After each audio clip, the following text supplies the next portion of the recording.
Oh hi! Petite annonce avant de commencer. Je tenais à vous dire que la prochaine vidéo, déjà je l'annonce comme ça, sera sur Jean-Paul Belmondo. On me l'a demandé en commentaire, c'est mon acteur préféré. Il est malheureusement décédé le lundi 6 septembre 2021. Il a eu les hommages nationaux. Je me dois de vous le présenter. Donc restez connectés parce que la prochaine vidéo du coup sera sur Belmondo. Et je vous le dis direct, elle sera très sûrement en plusieurs parties. Parce que j'ai beaucoup trop d'informations à vous donner. Voilà, j'ai beaucoup trop de choses à dire sur ce grand homme. Donc voilà.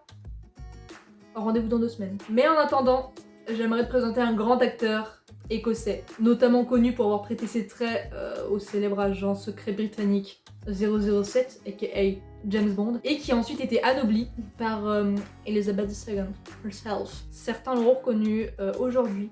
J'aimerais te demander si... Tu connais Sean Connery?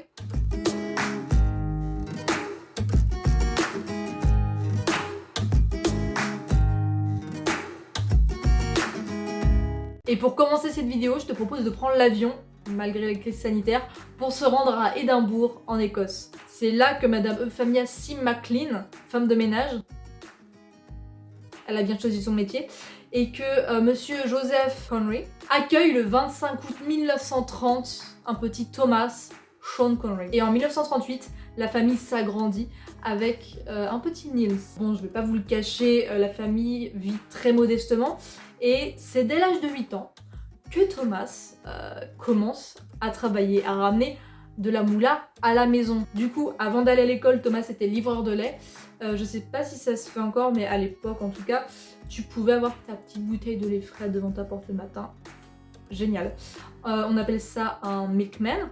Ensuite, il allait à l'école, et après l'école, dans l'après-midi, il était apprenti boucher. Mais en fait, avec le temps, l'école, ça intéresse de moins en moins Thomas. C'est donc à 17 ans qu'il décide de quitter l'école, mais de s'engager dans la marine britannique. Bon, au final, il y est resté que 3 ans parce que il a fini par avoir un ulcère à l'estomac, mais c'est pendant ces 3 années d'armée qu'il s'est fait tatouer sur l'avant-bras de tatouages, à savoir Dad and Mom, papa et maman, et Scotland Forever, l'Écosse pour toujours. Mais du coup, après ça, en fait, faut bien continuer à gagner sa vie.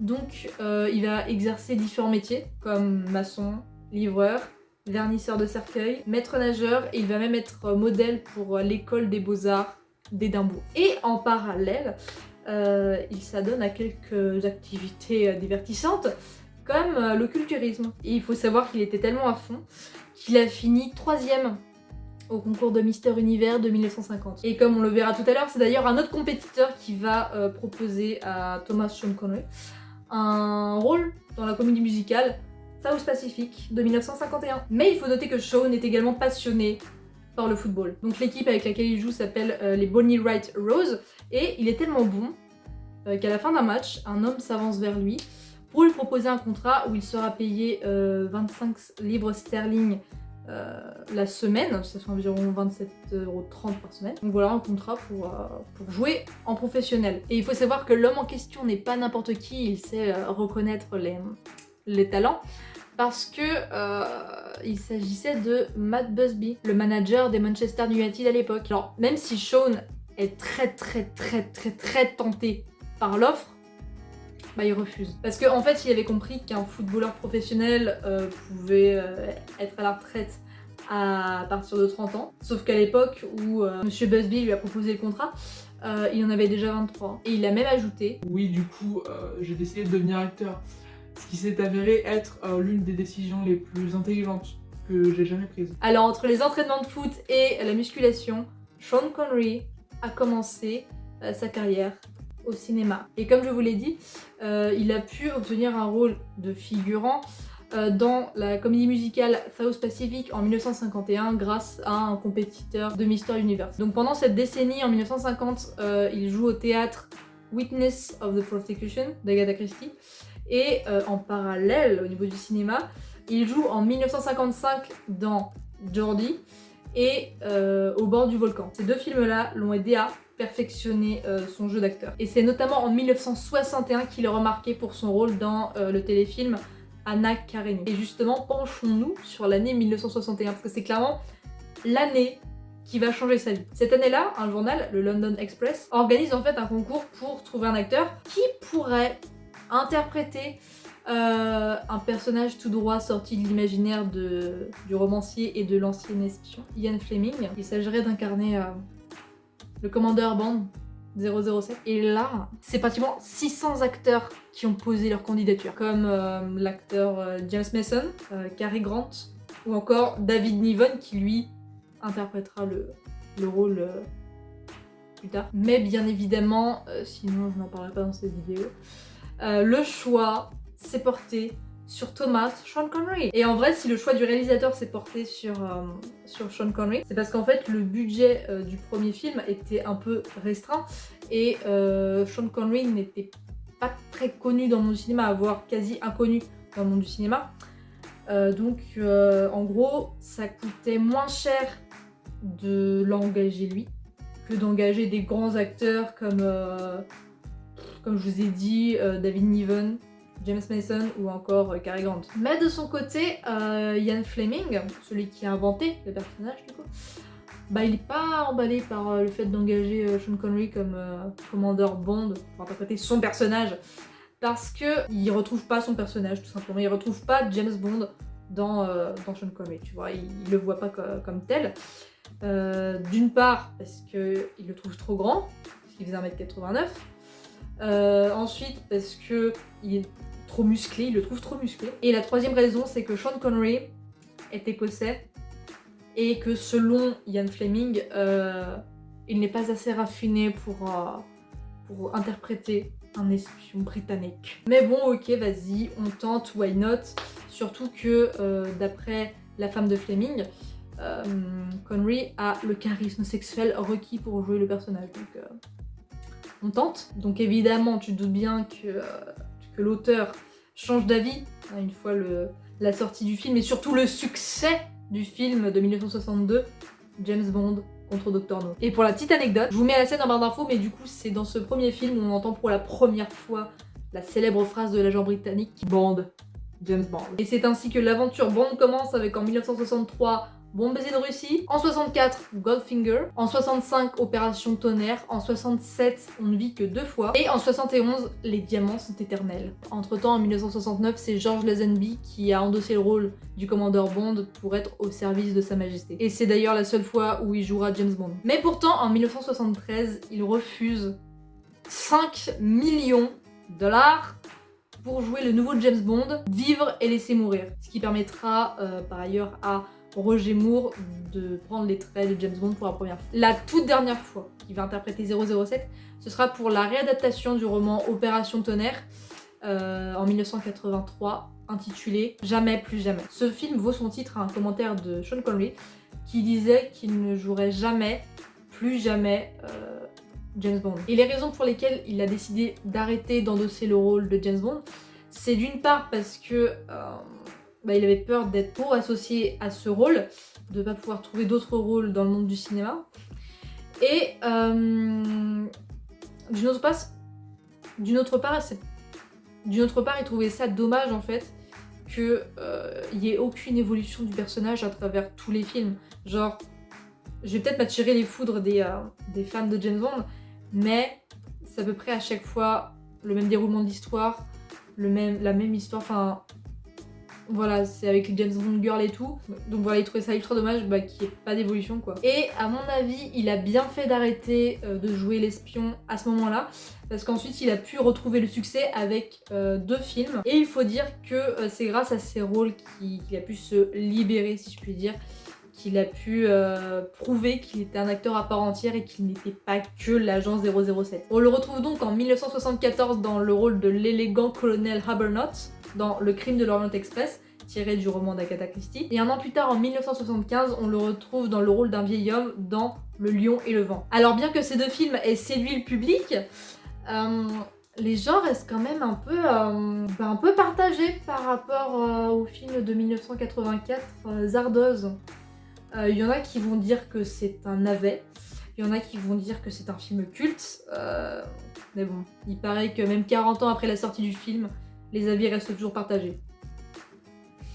Mais personnellement, ça me donne pas forcément envie de le voir vu la dégaine qu'il a. En 1968, Sean Connery s'essaye au western avec notre Brigitte Bardot nationale dans le film Chalaco, mais là, les fans de western sont pas convaincus par le résultat. En 1976, Sean incarne Robin des Bois dans La Rose et la Flèche aux côtés de son ami Audrey Hepburn. Et là, il a l'occasion de jouer un personnage immature, qui vieillit, mais qui en même temps est effrayé par le temps qui passe si vite. Mais après tant de succès, s'ensuit parfois quelques navets, comme en 1979, où il joue dans le film catastrophe Météore. Alors, c'est pas qu'un film catastrophe, c'est que ça a aussi été catastrophique niveau commercial, hein, parce que le film a coûté 16 millions de dollars, il n'a rapporté que 8,4 millions.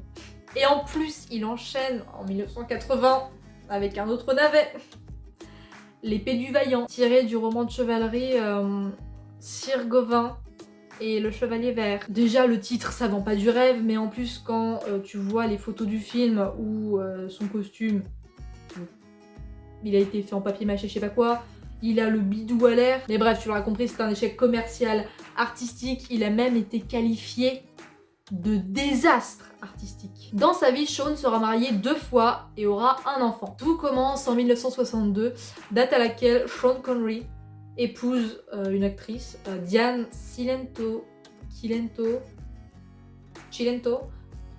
Diane, wesh.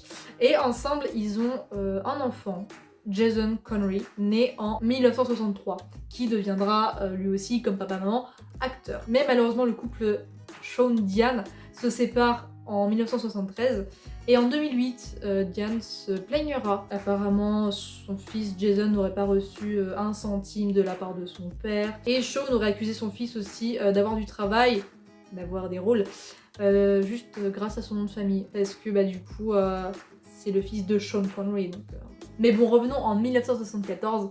Ça fait 1 an que le couple s'est séparé. Sean décide de quitter l'Angleterre pour aller vivre en Espagne. Et là, grâce à une amie, il fait la rencontre d'une artiste peintre française, Micheline Roquebrune. Et ah bah c'est le coup de foudre. Elle fait 1m20 les bras levés, mais c'est le coup de foudre. Ils ont donc décidé de se marier l'année suivante, en 1975, et ils resteront mariés jusqu'à la disparition de l'acteur. Et c'est en 2003, après 53 ans d'activité dans le monde cinématographique, que Sean décide de faire une pause dans sa carrière pour se consacrer à l'écriture de son autobiographie. Et là, il explique qu'il a eu des offres pour jouer dans Matrix ou encore Le Seigneur des Anneaux. Oui, on aurait pu avoir Sean Connery dans le rôle de Gandalf, oui. Mais en fait, s'il a refusé, c'est parce qu'il comprenait pas les œuvres en fait. Pourtant, il a joué dans La Ligue des Gentlemen Extraordinaires, mais là encore, il avait avoué ne pas avoir compris le but, en fait, le but de l'histoire. Et c'est en 2005, après les mauvaises critiques du film et tout, qu'il s'est dit que c'était peut-être le moment de prendre sa retraite, vraiment, là. Et bien qu'en 2007, il y a eu des rumeurs comme quoi il allait jouer dans le 4e volet d'Indiana Jones, il a juste répondu en disant « La retraite, c'est simplement trop amusant ». Mais c'est 13 ans plus tard, en fin d'année dernière, 2020, après une vie bien remplie, que Sir Thomas Sean Connery nous a quittés de la plus belle mort qui soit, parce qu'il est mort de vieillesse dans son sommeil.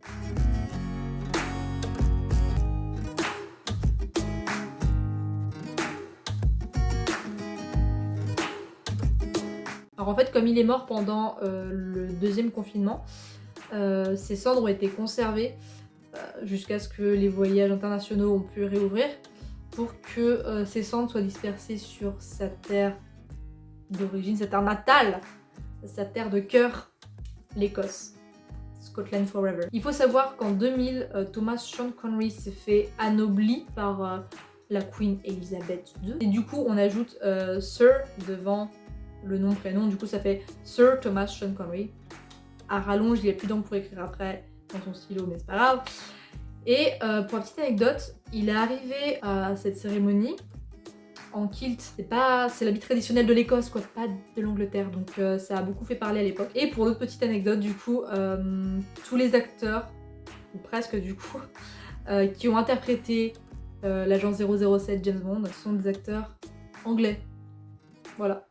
Sauf Sean Connery du coup qui était écossais. Alors en 20 ans, j'ai vu beaucoup de films avec Sean Connery. Je l'ai vu jeune dans les James Bond, Dr. No, Bon baiser de Russie et tout, Goldfinger. Je l'ai vu plus âgé dans La Ligue des Gentlemen Extraordinaires, dans Rock avec Nicolas Cage, dans Le Nom de la Rose bien évidemment, film dont je vous ai parlé dans la vidéo sur Michael Lonsdale. Mais aujourd'hui je vais vous présenter du coup Le Crime de l'Orient Express. Il y a deux versions. Il y en a une de 2017 avec Kenneth Branagh, by Kenneth Branagh. Si vous l'avez reconnu d'ailleurs, c'est celui qui joue Gilderoy Lockhart dans Harry Potter 2. Voilà, je le place là, c'est cadeau. Mais oui, c'est une version avec Johnny Depp, Penelope Cruz, Michelle Pfeiffer, je crois. Mais pour cette vidéo, je vais vous présenter la version de 1974 avec bien évidemment Sean Connery, Ingrid Bergman, Albert Finney, entre autres, Jean-Pierre Cassel, c'est le papa de Vincent Cassel, et qui je peux vous citer d'autres, Anthony Perkins, celui qui joue dans Psychose. Alors déjà, pour ceux qui ne le savent pas, qu'est-ce que l'Orient Express? Alors, il s'agit d'un train à vapeur de luxe qui faisait la correspondance entre des grandes villes comme Londres, Paris, Venise, Istanbul, et le terminus c'était Constantinople. Il a servi de 1883 jusqu'en 2009. Le décor est posé quoi. Donc dans ce film, on suit notre détective belge Hercule Poirot. Du coup, au niveau des arrêts de l'Orient Express, on est aux environs d'Istanbul. Et là, en fait, un homme, Samuel Ratchet, vient s'asseoir à côté de notre petit détective à moustache et il lui dit « Voilà, gars, je me sens en danger, est-ce que tu peux me protéger ?» Sauf qu'en fait, c'est pas un garde du corps Hercule Poirot, donc bah non. Mais bref, on fait la rencontre de tous les personnages du train, enfin, en rapide. Et un soir, le train est bloqué dans la neige de Yougoslavie. Et au petit matin, Samuel Ratchet est décédé dans sa couchette. Voilà, il est retrouvé criblé de 12 coups de couteau. Mais du coup, qui est le meurtrier? L'élégant colonel Habernot, le conducteur du train, Pierre Michel, la princesse Dragomirov, la comtesse Elena Andrini? Ça, pour le savoir, va falloir regarder le film. Ou lire le livre pour ceux qui veulent. Voilà, c'est tout ce que je peux te dire sur Thomas Sean Connery.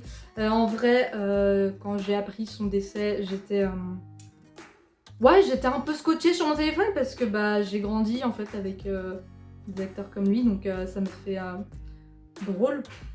Ça me fait bizarre. Donc voilà. Sur ce, je vous laisse et je vous dis à dans 2 semaines pour une nouvelle vidéo. Ciao!